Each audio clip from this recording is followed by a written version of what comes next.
Welcome to BJTV news. ముందుగా headlines చూద్దాం. కేంద్ర పథకాలకు తూట్లు పొడిచిన వైసీపీ పాలనపై విమర్శ. మ్యాచింగ్ గ్రాంట్ ఇవ్వక పేదలకు అన్యాయం జరిగిందన్న ఆరోపణ. అభివృద్ధి పనులు నిలిచిపోయాయని లంకా దినకర్ వ్యాఖ్య. లోపాలు సరిదిద్దుతూ ప్రభుత్వం ముందుకు సాగుతోందని వ్యాఖ్య. అనంతపురంలో భూ సమస్యల పరిష్కారానికి ప్రత్యేక చర్యలు. పెండింగ్ భూ వివాదాలు వేగంగా పరిష్కరిస్తామన్న జేసీ. భూ రికార్డుల పారదర్శకతకు ప్రాధాన్యమిస్తామన్న స్పష్టం. రైతులు కార్యాలయాల చుట్టూ తిరగాల్సిన అవసరం ఉండదని వెల్లడి. సత్యనారాయణ సేవలు చిరస్మరణీయమని కవిత నివాళులు. తెలంగాణ ఉద్యమ స్ఫూర్తి నేటి తరానికి మార్గదర్శకమని వెల్లడి. సికింద్రాబాద్ జిల్లా పునర్వ్యవస్థీకరణకు డిమాండ్. ప్రజల ఆకాంక్షలకు అనుగుణంగా జిల్లాల పునర్విభజన జరగాలని డిమాండ్. ఫోన్ ట్యాపింగ్ లో హరీష్ రావు పాత్ర స్పష్టమన్న మెట్టు. నీతులు మాట్లాడితే దెయ్యాలు వేదాలు వల్లించినట్టే అని వ్యాఖ్య. గత పాలనపై సమాధానం చెప్పకుండా ఆరోపణలు సరికాదు అని వెల్లడి. చట్టం ముందు నిజాలు తప్పకుండా బయటపడతాయని వ్యాఖ్య. సాల్మన్ కుటుంబానికి ఎప్పుడు అండగా ఉంటామన్న కాసు మహేష్. ప్రజల సమస్యలపై జగన్ ఎప్పుడు స్పందిస్తారని స్పష్టం. బాధిత కుటుంబాలకు న్యాయం చేయడమే వైసీపీ లక్ష్యమని వ్యాఖ్య. జగన్ నాయకత్వంపై ప్రజల విశ్వాసం పెరుగుతోందని వ్యాఖ్య. ప్రతి కార్యకర్తకు ప్రాధాన్యత కల్పిస్తామని, వైసీపీని బలోపేతం చేయడానికి ప్రతి ఒక్కరూ కృషి చేయాలని మాజీ ఎమ్మెల్యే కాటసాని రాంభూపాల్ రెడ్డి పిలుపునిచ్చారు. రాష్ట్రంలో కూటమి ప్రభుత్వ పాలనతో ప్రజలు తీవ్ర ఇబ్బందులు ఎదుర్కొంటున్నారని విమర్శించారు. ప్రభుత్వ విధానాల వల్ల సామాన్య ప్రజలు నానా ఇక్కట్లు పడుతున్నారని అన్నారు. కొందరు ప్రభుత్వ ఉద్యోగులు కూటమి నేతలకు వత్తాసు పలుకుతూ ప్రజలను వేధిస్తున్నారని ఆరోపించారు. ఈ పరిస్థితులను ప్రజలు గమనిస్తున్నారని తెలిపారు. రానున్న రోజుల్లో వైసీపీ మరింత బలంగా ప్రజల తరపున పోరాటం చేస్తుందని స్పష్టం చేశారు. కార్యకర్తలే పార్టీకి నిజమైన బలమని, వారి కృషితోనే పార్టీ ముందుకు సాగుతుందని కాటసాని పేర్కొన్నారు. ఉద్యోగస్తులు ఎంప్లాయ్మెంట్ వాళ్లకు జాబ్ మేళ 6 జరపాలి, కానీ మేము ఎంప్లాయ్మెంట్ ఆఫీసులో జరుపుతాం, మాకు నచ్చినట్టు మా లిస్టు ఆ ఊరోళ్ళని కాకుండా వేరే వాళ్ళని ఇస్తాం, ఎవరో నాయకులు ఇంకోరు చెప్పినట్టు ఇస్తామంటే మాత్రం ఆ కంపెనీ యాజమాన్యాన్ని మాత్రం ఎవరిని కూడా ఒప్పుకునే ప్రసక్తే లేదు. ఆనాడు జగన్మోహన్ రెడ్డి ఇచ్చిన చట్టం భూములు కోల్పోయిన ప్రతి ఒక్క రైతుకు కూడా న్యాయం జరగాల్సిన అవసరం ఉంది. వాళ్ళ ఇంటో ఉద్యోగ అర్హతను బట్టి వాళ్ళకి ఎవరికైతే ఎంత ఎడ్యుకేషన్ ఉందో దాన్ని బట్టి వాళ్ళకు ఉద్యోగం ఇవ్వాల్సిన అవసరం ఉంది. దాన్ని ఖచ్చితంగా ఫాలో కావాల్సిన అవసరం ఉంది. దాన్ని ఖచ్చితంగా ఫాలో అయ్యేంత వరకు ఎవరిని కూడా వదిలిపెట్టే ప్రసక్తి లేదు. ఎంప్లాయ్మెంట్ ఆఫీసర్తో కూడా చెప్పడం జరిగింది. మీరు ముందు అంటే కలెక్టర్ గారు కూడా థ్యాంక్ చెప్పాలి. ఆమె కూడా స్పందించడం కరెక్టే కదా. ఆమె 70% ఆ గ్రామాలకు ఇవ్వాల్సిందే కదా, మీరు ఎందుకు ఇవ్వడం లేదు? ముందు నేనుండి ఆ గ్రామాలకు రాలేదు మేడం అంటే మొత్తం లిస్టు తెప్పించుకొని చూస్తాను. అట్లా అన్యాయం జరిగితే వాళ్ళని రద్దు చేసి మళ్ళీ ఆ గ్రామంలోనే ఖచ్చితంగా చేస్తామని చెప్పడం జరిగింది. ఖచ్చితంగా వాళ్ళకు న్యాయం చేస్తాం. ఎక్కడైనా సరే ఇండస్ట్రీస్ వస్తే మాత్రం ఎవరైతే రైతులు కోల్పోయినారో, భూములు కోల్పోయిన కుటుంబాలకు ఎవరైతే ఆ గ్రామంలో ఉండారో ఆ అర్హతను బట్టి వాళ్ళకందరికీ ఉద్యోగాలు ఇవ్వాలని డిమాండ్ చేయడం జరిగింది. మాకు ఈ పార్టీ సంస్థ ఎలక్షన్ అంటే పార్టీకి సంబంధించిన తాడేపల్లిలోని వైసీపీ కేంద్ర కార్యాలయంలో వైఎస్ జగన్మోహన్ రెడ్డిను సాల్మన్ కుటుంబ సభ్యులు కలిశారు. సాల్మన్ కుమారులు, కుమార్తె జగన్ తో భేటీ అయ్యారు. ఈ భేటీ రాజకీయ సామాజిక వర్గాల్లో ఆసక్తిని రేకెత్తించింది. కుటుంబ పరిస్థితులు, భవిష్యత్తు అంశాలపై జగన్ తో చర్చ జరిగినట్లు సమాచారం. జగన్ ఆ కుటుంబానికి ధైర్యం చెప్పినట్లు తెలిసింది. వైసీపీ నేతలు కూడా ఈ సమావేశంలో పాల్గొన్నారు. పార్టీ కార్యాలయంలో ఈ భేటీ ఆత్మీయ వాతావరణంలో జరిగింది. సాల్మన్ కుటుంబానికి పార్టీ అండగా ఉంటుందని వైసీపీ వర్గాలు పేర్కొంటున్నాయి. ఈ సమావేశం తర్వాత జగన్ మానవీయ కోణంపై చర్చ మొదలైంది.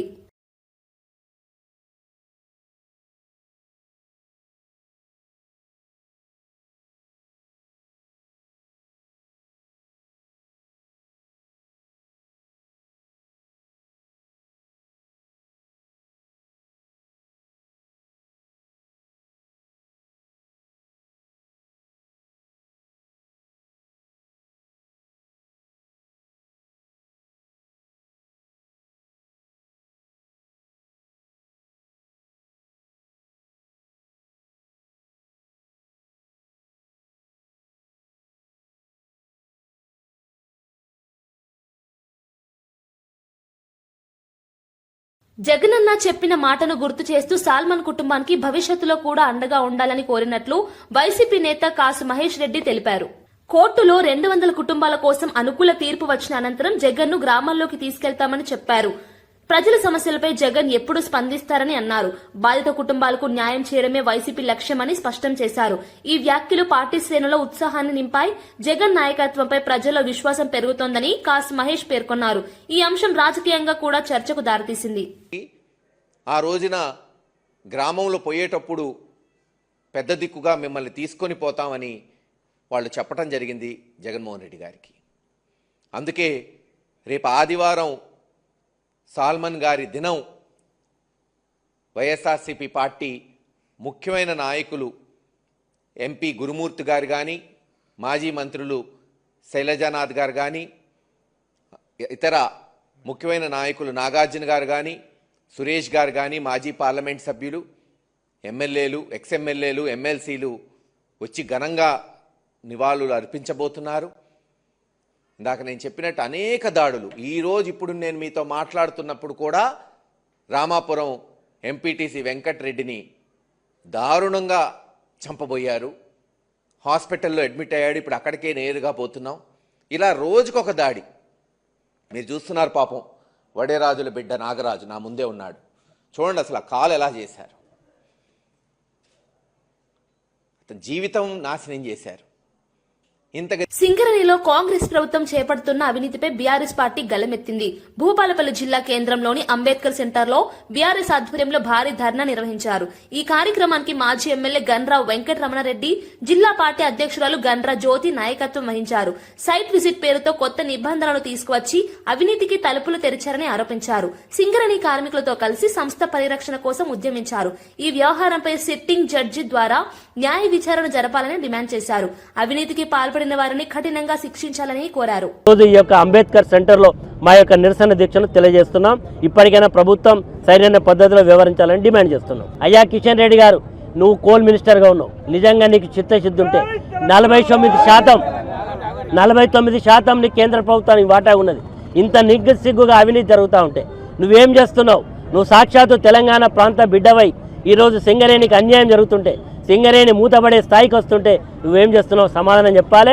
నువ్వు చెప్పలేకపోతే, న్యాయ విచారణ జరిపించలేకపోతే అందులో నీ పాత్ర కూడా ఉంది, అందులో నీకు కూడా వాటా ఉందనేటువంటి అనుమానం ప్రజలు కలుగుతారు. కాబట్టి ఇప్పటికైనా దీని విషయంలో సరిగా స్పందించాలని ప్రభుత్వాన్ని డిమాండ్ చేస్తాం. మరి రాష్ట్రంలో జరుగుతున్నటువంటి మరి వాళ్ళందరికీ రాష్ట్ర వ్యాప్తంగా తెలుసు. ఒరిస్సాలో నైని గనులు సింగరేణికి కేటాయించినటువంటి వాటిని మరి గతంలో అక్కడ చూసొచ్చినటువంటి అనుభవం ఉన్నటువంటి వాళ్ళు వేసినటువంటి టెండర్ని క్యాన్సిల్ చేస్తూ మరి ప్రత్యక్షంగా ముఖ్యమంత్రి గారి బామ్మర్దికి మరి ఆ టెండర్ని కేటాయించాలనే దురుద్దేశంతో ఇవాళ దాన్ని మరి పేపర్లో వచ్చినటువంటి సంఘటన అందరికీ తెలుసు. ఇవాళ ఏది ఏమైనా మరి సింగరేణి కాలరీస్కి గతంలో కేసీఆర్ గారు చేసినటువంటి కార్యక్రమాలు అనేకంగా కారుణ్య నియామకాలు అయితేనేమి, మరి డబుల్ బెడ్రూమ్ ఇండ్లు అయితేనేమి, పవర్ ఫ్రీగా ఇవ్వటం అయితేనేమి, మరి సింగరేణి కార్మికుల తల్లిదండ్రులకి మరి హాస్పిటల్లో చూపించుకునేటానికి సౌకర్యం కల్పించడం అయితేంది. ఇట్లాంటివి చెప్పుకుంటూ పోతే కేసీఆర్ గారు గతంలో కార్యక్రమాలు చేసిండ్రు. కానీ ఇవాళ వచ్చినటువంటి ప్రభుత్వం, రేవంత్ రెడ్డి గారి ప్రభుత్వం కనీసం మొన్న సింగరేణి డేని కూడా చెయ్యలేనటువంటి దౌర్భాగ్య స్థితిలో ఈరోజు ప్రభుత్వం ఉంది. ఉత్తరప్రదేశ్లోని ప్రయాగ్రాజ్ లో శిక్షణ విమానం ప్రమాదవశాత్తు కుప్పకూలింది. నగర శివారులో ఉన్న ఓ చెరువులో ఈ విమానం పడిపోయినట్లు అధికారులు తెలిపారు. సమాచారం అందుకున్న వెంటనే సహాయక బృందాలు ఘటనా స్థలానికి చేరుకుని రక్షణ చర్యలు చేపట్టాయి. శిక్షణలో భాగంగా ఈ విమానం ప్రయాణిస్తోందని ప్రాథమికంగా వెల్లడించారు. విమానంలో ఉన్న సిబ్బంది పరిస్థితిపై అధికారులు పూర్తి వివరాలు వెల్లడించలేదు. ప్రమాదానికి గల కారణాలపై దర్యాప్తు ప్రారంభించారు. सवारी बैठी थी क्या इसमें? हाँ, लेडीज भी है क्या? उधरी साइड निकल जाता है। पदम फंस गए क्या? पता भैया चलो, आ जाइए, जाने दीजिए। अरे पता निकालो, वहाँ फंसी है यार। पता फंसी है, पता Batol. AP liquor liquor scam కేసులో A1 నిందితుడిగా ఉన్న రాజ్ కసిరెడ్డికి స్వల్ప అనారోగ్య సమస్య తలెత్తింది. దీంతో పోలీసులు ఆయనను విజయవాడ ప్రభుత్వ జనరల్ హాస్పిటల్ కు తరలించారు. ప్రస్తుతం వైద్యులు అవసరమైన పరీక్షలు నిర్వహిస్తున్నట్లు అధికారులు తెలిపారు. చికిత్స పూర్తయిన అనంతరం తిరిగి జిల్లా జైలుకు తరలించనున్నట్లు స్పష్టం చేశారు. రాజ్ కసిరెడ్డి ఆరోగ్య పరిస్థితి నిలకడగానే ఉందని సమాచారం. లిక్కర్ స్కామ్ కేసు దర్యాప్తు కీలక దశలో ఉన్న సమయంలో ఈ పరిణామం చోటు చేసుకుంది. న్యాయ ప్రక్రియలో భాగంగానే వైద్య సహాయం అందిస్తున్నామని పోలీసులు వెల్లడించారు. ఈ కేసు ఇప్పటికే రాష్ట్ర రాజకీయాల్లో పెద్ద చర్చకు దారితీసిన విషయం తెలిసిందే.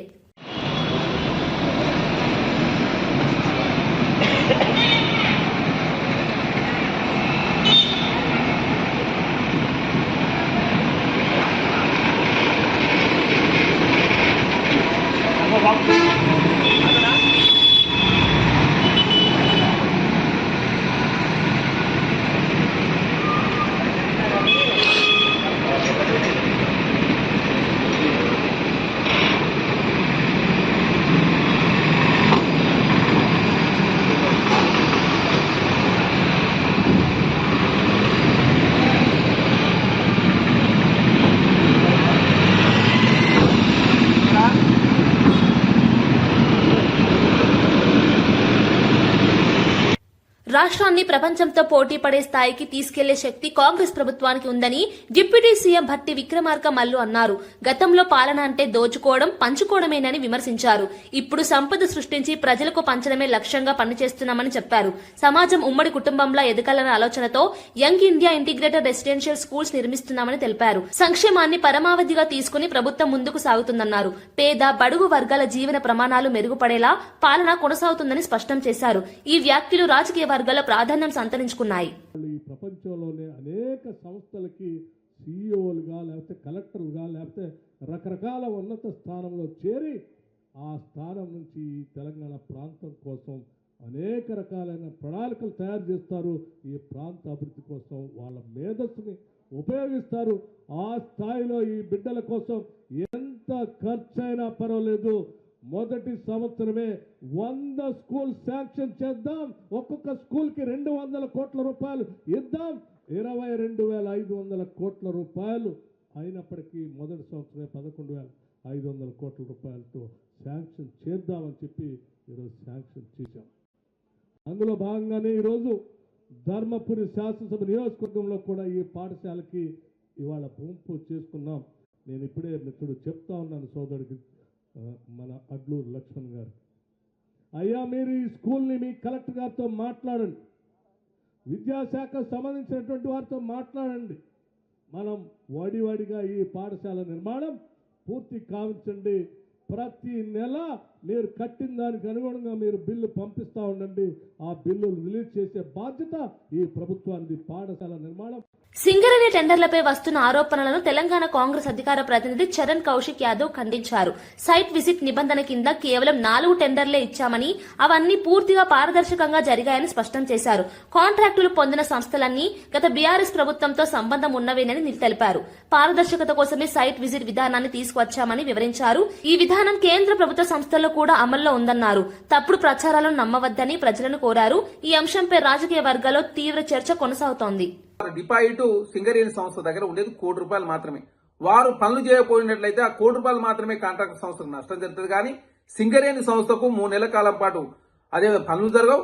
అదే కాకుండా ₹100 కోట్ల నష్టం వస్తుంది. కాబట్టి సైట్ విజిట్ అనేది నిబంధన దేశంలో ఉంది. కాబట్టి సింగరేణి బోర్డులో సభ్యులు 12 మంది ఉంటారు. 4 కేంద్రం నుంచి, 4 రాష్ట్ర ప్రభుత్వం నుంచి, 4 పర్మనెంట్ డైరెక్టర్ ఉంటారు. వాళ్ళంతా కూర్చొని కాంట్రాక్ట్ సంబంధించినటువంటి నియమ నిబంధనలు తయారు చేస్తారు. కాబట్టి బీఆర్ఎస్ పార్టీ ఆయనలో చేసినటువంటి కంపెనీలకు కూడా కాంగ్రెస్ ప్రభుత్వం అధికారంలోకి వచ్చిన తర్వాత టెండర్లు వచ్చినాయి.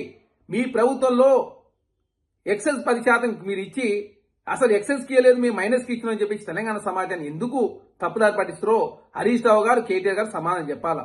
అదే కాకుండా ఇక్కడ చాలా స్పష్టంగా కాంగ్రెస్ ప్రభుత్వం వచ్చిన తర్వాత ఎక్కడ కూడా అవినీతి తావు లేకుండా సింగరేణిని అన్ని రకాలుగా ముందుకు తీసుకునే ప్రయత్నంలో, అదే కాకుండా సింగరేణి సంస్థను కాపాడే ప్రయత్నంలో ఏదైతే ఒరిస్సాలో ఉన్నటువంటి అదేవిధంగా సింగరేణికి సంబంధించినటువంటి నైనికి సంబంధించినటువంటి ప్రాజెక్టు విషయంలో కూడా సింగరేణి నోటిఫికేషన్ మాత్రమే ఇచ్చింది. ఎక్కడ కూడా ఇంకా టెండర్లు ఫైనల్ చేయలేదు. అదే కాకుండా సైట్ విజిట్ సంబంధించి ఎవరికి ఇంకా సైట్ విజిట్ సర్టిఫికేట్ ఇవ్వలేదు. అసలు ఇవ్వనని చెప్పలేదు. సైట్ విజిట్ సంబంధించి కూడా చాలా స్పష్టంగా అక్కడ ఎగ్జిక్యూటివ్ ఇంజనీర్ గారు ఉంటారు, అదే కాక సైట్ మేనేజర్ గారు ఉంటారు. అక్కడ ఎవరికి పోతే వాళ్ళకు సైట్ విజిట్ సంబంధించి సంతకం తీసుకొని సైట్ విజిట్ సర్టిఫికేట్ ఇస్తారు. దాన్ని టెండర్కు సంబంధించి బిడ్ దాఖలు చేసేటప్పుడు ఏదైతే డౌన్లోడ్ చేసుకునేటప్పుడే సైట్ విజిట్ సంబంధించి కూడా ప్రొపారం ఉంటుంది. అది తీసుకొని పోతే వాళ్ళు అక్కడ సైట్ విజిట్ చేసినట్టుగా స్టాంప్ వేసి సంతకం పెట్టి ఇస్తారు. దాన్ని జస్ట్ అప్లోడ్ చేస్తే అయిపోతుంది. దాన్ని ఏదో కాంగ్రెస్ ప్రభుత్వం సైట్ విజిట్ సర్టిఫికేట్ ఇవ్వకుండా అవినీతికి పాల్పడుతుందని చెప్పేసి హరీష్ రావు గారు, కేటీఆర్ గారు పచ్చి అబద్ధాలు ప్రచారం చేసే ప్రయత్నం మీరు చేస్తా ఉన్నారు.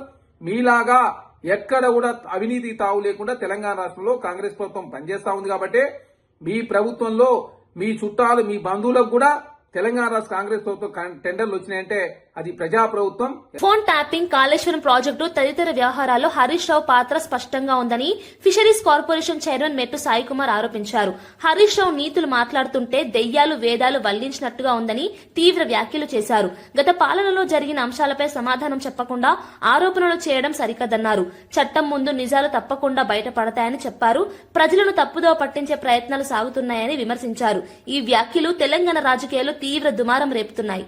గతంలో మీరు చేసిన పాపాలే, మీరు ద్రోహాలే, మీరు మోసాలే హరీష్ రావుని ఫోన్ ట్యాపరింగ్ కేసులో ఏసీ జరిగింది. హరీష్ రావు గారి పాత్ర స్పష్టంగా ఉంది. ఫోన్ ట్యాపరింగ్ లో, కాళేశ్వరం కూరడంలో, అదేవిధంగా గత ప్రభుత్వం సంబంధించిన పూర్తి వ్యవహారాల్లో కేసీఆర్ పాత్ర ఎంతుందో హరీష్ రావు పాత్ర కూడా అంతనే ఉంది. కాబట్టి దయ్యాలు వేదాలు వల్లిస్తున్నట్టు గతంలో అన్ని బూతులు మాట్లాడి హరీష్ రావు పిఎస్ కి పోయే ముందు నీతులు మాట్లాడుతూ ఉన్నాడు. హరీష్ రావు గారు ఫోన్ ట్యాపింగ్ లో కానివ్వండి, కాళేశ్వరంలో కానివ్వండి, ప్రతి విభాగాల్లో పూర్తి వ్యవహారంలో కానివ్వండి, మీరు అందులో పాతదారులు, మీరు సూత్రధారులే. హరీష్ రావుతో పాటు సంతోష్ రావుని కూడా ఫోన్ ట్యాపింగ్ లో కూడా విచారించడం జరపాల్సిందే. శుద్ధపూసలు మాట్లాడే హరీష్ రావు ఇందులో ప్రముఖ సూత్రధారి. ఈ సూత్రధారుని, ఈ పాతదారుని ఎవరిని కూడా చట్టం వదలకుండా ముందుకెళ్లాలని జీహెచ్ఎంసీ పరిధిలోని సికింద్రాబాద్ జోన్లో 10.50 కోట్ల వ్యయంతో నూతనంగా నిర్మించిన కవాడిగూడ, ముషిరాబాద్ సర్కిల్ కార్యాలయాలను హైదరాబాద్ ఇన్ఛార్జి మంత్రి పొన్నం ప్రభాకర్ ప్రారంభించారు. ఈ కార్యక్రమంలో GHMC mayor Gadwal Vijayalakshmi, MP Anil Kumar Yadav, deputy mayor Mothe Srilatha తదితరులు పాల్గొన్నారు. పరిపాలన వికేంద్రీకరణలో భాగంగా ప్రజలకు సులభంగా సేవలు అందించడమే లక్ష్యమని మంత్రి తెలిపారు. ఒకే విధమైన పరిపాలనా వ్యవస్థ కింద స్థానిక సంస్థలను తీసుకొచ్చామని చెప్పారు. ప్రజలకు వేగవంతమైన సేవలు అందుతాయి అధికారులు తెలిపారు. రింగ్ రోడ్డు లోపల ఉన్నటువంటి 4 రకాల వ్యవస్థ, గ్రామ పంచాయతీ, మున్సిపాలిటీ, కార్పొరేషన్లు, అదేవిధంగా గ్రేటర్ కార్పొరేషన్, 4 రకాల వ్యవస్థలను తీసి ఒకటే రకమైన వ్యవస్థ ద్వారా పరిపాలనా సౌలభ్యము, ప్రజలకు సౌకర్యాలు అంతా కూడా ఒక ప్రణాళికాబద్ధంగా అభివృద్ధి జరగాలని తెలంగాణ ప్రజాపాలన ప్రభుత్వం రింగ్ రోడ్డు లోపల ఉన్నటువంటి అంతా కూడా ఒక గొడుగు కిందకి తీసుకొచ్చి 12 జోనల్ కమిషనర్లను, అదేవిధంగా 60 టీసీలను నియమించుకొని మరి పరిపాలన కొనసాగించే విధంగా చర్యలు తీసుకున్నది. దాంతో పాటుగా అనుసంధానంగా పోలీస్ జోనల్ కమిషన్లు కూడా ఏర్పాటు చేసుకొని ప్రజలకు ఎక్కడ ఇబ్బంది ఉన్నాయనేటువంటి ఆలోచన చేస్తా ఉన్నది. ఈ విధంగా రాబోయే కాలంలో జిహెచ్ఎంసీ సర్వీసెస్ నూతనంగా కలిసిన ప్రాంతాలు కావచ్చు, ఇప్పుడున్నటువంటి ఎగ్జిస్టింగ్ ప్రాంతాలు కావచ్చు, ఒక ప్లాన్ ఆఫ్ యాక్షన్ తీసుకొని భవిష్యత్తు ప్రణాళిక చేసుకొని అభివృద్ధిని ఒక మార్గదర్శకత్వం చేసుకొని ముందుకు పోవాలనేటువంటి, ఎందుకంటే హైదరాబాద్ రాష్ట్ర రాజధాని, ఇక్కడ 2047 విజన్ తోటి ముందుకు పోయేటప్పుడు దానికి అనుగుణంగా అన్ని రకాల సౌకర్యాలు కలిగించేటువంటి బాధ్యత ప్రభుత్వం ఉంది. అది ఇండస్ట్రీ వారు వచ్చినా, ఐటీ రంగం వచ్చినా, టూరిజం రంగం వచ్చినా, మెడికల్ టూరిజం వచ్చినా, ఏ అంశం వచ్చినా రేపు ఇక్కడ. తెలంగాణ ఉద్యమకారుడు మాచర్ల సత్యనారాయణ జయంతి సందర్భంగా నిర్వహించిన కార్యక్రమంలో తెలంగాణ జాగృతి అధ్యక్షురాలు కల్వకుంట్ల కవిత పాల్గొని ఘన నివాళులు అర్పించారు. తెలంగాణ ఉద్యమంలో సత్యనారాయణ చేసిన సేవలు చిరస్మరణీయమని ఆమె పేర్కొన్నారు. ఆయన ఉద్యమ స్ఫూర్తి నేటి తరానికి మార్గదర్శకమని అన్నారు. ఈ సందర్భంగా తాజా రాజకీయ పరిణామాలపై కూడా కవిత స్పందించారు. సికింద్రాబాద్ జిల్లాను తిరిగి ఏర్పాటు చేయాలని డిమాండ్ చేస్తూ కేటీఆర్ ధర్నా చేపట్టిన విషయాన్ని ప్రస్తావించారు. ప్రజల ఆకాంక్షలకు అనుగుణంగా జిల్లాల పునర్వ్యవస్థీకరణ జరగాలని ఆమె అభిప్రాయపడ్డారు. ఈ వ్యాఖ్యలు రాజకీయంగా ప్రాధాన్యం సంతరించుకున్నాయి. వల్ల బీసీల సంఖ్య, కులాల సంఖ్య తగ్గేటటువంటి ఆస్కారం ఉంటుంది. కాబట్టి ఒక అధ్యయనం చేపడుతుంది తెలంగాణ జాగృతి. త్వరలోనే ఒక రౌండ్ టేబుల్ కాన్ఫరెన్స్ కూడా పెట్టి అందరినీ కూడా మేము పిలుస్తాం. ఒక సమగ్రమైనటువంటి నివేదిక తయారు చేసి కేంద్ర ప్రభుత్వానికి కూడా మేము ఇస్తాం. రేపు కేంద్ర ప్రభుత్వం మన రాష్ట్రానికి వచ్చి ఇంటింటికి తిరిగి కులగన్న చేసేటటువంటి సందర్భంలో బీసీల సంఖ్య సరిగ్గా రావాలన్నా, అగ్రవర్ణాల్లో ఉన్నటువంటి అనేక ఉపకులాల సంఖ్యలు సరిగ్గా రావాలన్నా, ఎస్సీలలో ఉన్నటువంటి అనేక ఉపకులాల సంఖ్య సరిగ్గా రావాలన్నా, ఎస్టీ ఆదివాసీ తెగలల్లో ముఖ్యంగా ఇప్పటికీ సర్టిఫికెట్ రానటువంటి ఎన్నో తెగలున్నాయి, వాళ్ళ సర్టిఫికెట్లు వాళ్ళ కులాల పేర్లు సరిగ్గా రావాలన్నా, బీసీలలో ఉండే సంచార జాతుల యొక్క కులాల సర్టిఫికెట్లు పేర్లు కరెక్ట్గా రావాలన్నా ఇప్పటి నుండే మనం అధ్యయనం చేయాలి. వాస్తవానికి ఈ పని రాష్ట్ర ప్రభుత్వం చేయాలి, కానీ నాకు గుంపు మేస్త్రి గారి మీద నమ్మకం లేదు. మొన్ననే బీసీలను మోసం చేసిండు, మొన్ననే మన సంఖ్య తక్కువ చేసి చూపించిండు, మొన్ననే మన సంఖ్య తగ్గించాలని చూసిండు. కాబట్టి ఈ అధ్యయనం ఒక బాధ్యతాయుతమైనటువంటి సంస్థగా జాగృతి చేపడుతున్నది. సమగ్రమైనటువంటి నివేదిక తయారు చేసి దేశ బలాలను నిర్ధారించడంలో సైనిక శక్తి కీలక పాత్ర పోషిస్తుందని వాయుసేన అధిపతి అమర్ప్రీత్ సింగ్ స్పష్టం చేశారు.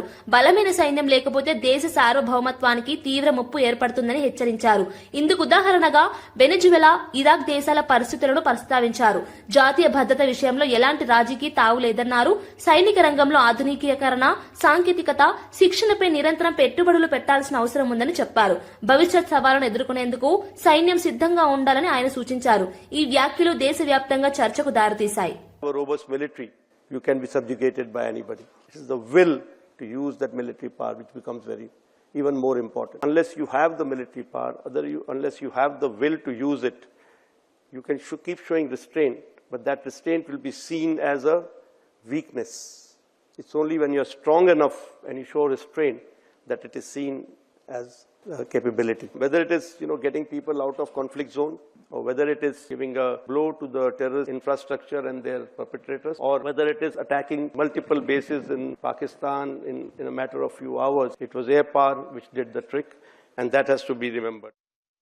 వైసీపీ పాలనలో మ్యాచింగ్ గ్రాంట్ విడుదల చేయకుండా కేంద్ర ప్రాయోజిత పథకాలకు తూట్లు పొడిచారని 20 సూత్రాల కార్యక్రమాల అమలు చైర్మన్ లంకా దినాకర్ తీవ్రంగా మండిపడ్డారు. కేంద్ర ప్రభుత్వ సహకారంతో అమలయ్యే పథకాలను అప్పటి ప్రభుత్వం నిర్లక్ష్యం చేసిందని ఆరోపించారు. మ్యాచింగ్ గ్రాంట్ ఇవ్వకపోవడం వల్ల పేదలకు చేరాల్సిన ప్రయోజనాలు నిలిచిపోయాయని అన్నారు. అభివృద్ధి కార్యక్రమాల అడ్డంకులకు గురయ్యాయని విమర్శించారు. ప్రస్తుతం ప్రభుత్వం ఆ లోపాలను సరిదిద్దుతూ ముందుకు సాగుతోందన్నారు. ప్రజలకు వాస్తవాలు తెలుసుకోవాల్సిన అవసరం ఉందని పేర్కొన్నారు. ఈ వ్యాఖ్యలు ఏపీ రాజకీయాల్లో చర్చకు దారితీశాయి. నేడు రాష్ట్రంలోని డబుల్ ఇంజిన్ సర్కారు ఇప్పటికే కేటాయించినటువంటి ఈ 30 లక్షల ఇల్లు కాకుండా PMAY 2లో కూడా గృహాలని తీసుకొని ఇంకా ఎవరైతే లబ్ధిదారులు ఉన్నారో ఇవ్వవలసినటువంటి వారు గృహాలు లేనటువంటి వారికి అందించే విధంగా కార్యాచరణ తీసుకుని ముందుకు వెళ్ళడం జరుగుతుంది.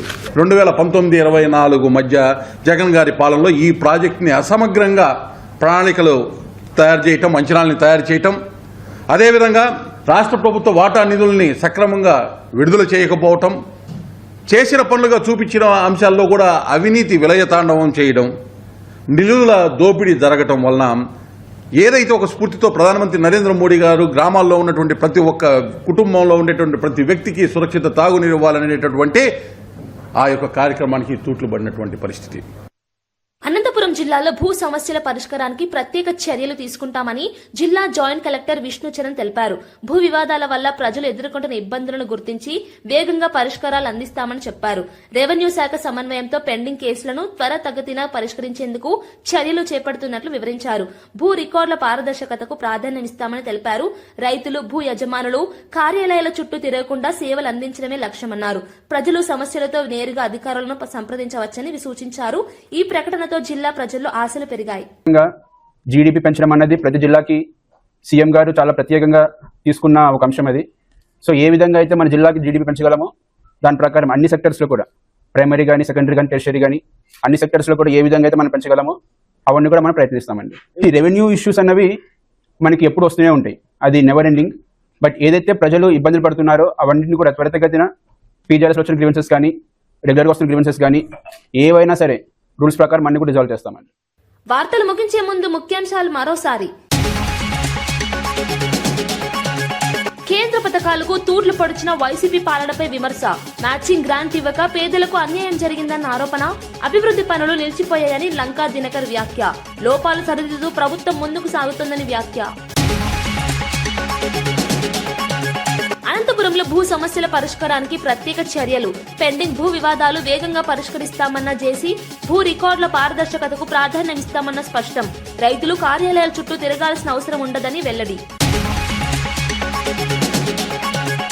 సత్యనారాయణ సేవలు చిరస్మరణీయమని కవిత నివాళులు. తెలంగాణ ఉద్యమ స్ఫూర్తి నేటి తరానికి మార్గదర్శకమని వెల్లడి. సికింద్రాబాద్ జిల్లా పునర్వ్యవస్థీకరణకు డిమాండ్. ప్రజల ఆకాంక్షలకు అనుగుణంగా జిల్లాల పునర్విభజన జరగాలని డిమాండ్.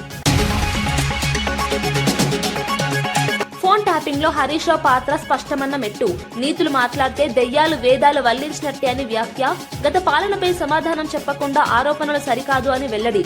చట్టం ముందు నిజాలు తప్పకుండా బయటపడతాయని వ్యాఖ్య. సాల్మన్ కుటుంబానికి ఎప్పుడు అండగా ఉంటామన్న కాశీ మహేష్. ప్రజల సమస్యలపై జగన్ ఎప్పుడు స్పందిస్తారని స్పష్టం. బాధిత కుటుంబాలకు న్యాయం చేయడమే వైసీపీ లక్ష్యమని వ్యాఖ్య. జగన్ నాయకత్వంపై ప్రజల విశ్వాసం పెరుగుతోందని వ్యాఖ్య. ఇవి ఈనాటి వార్తా విశేషాలు. మరో బులెటిన్లో మళ్ళీ కలుద్దాం. నమస్కారం.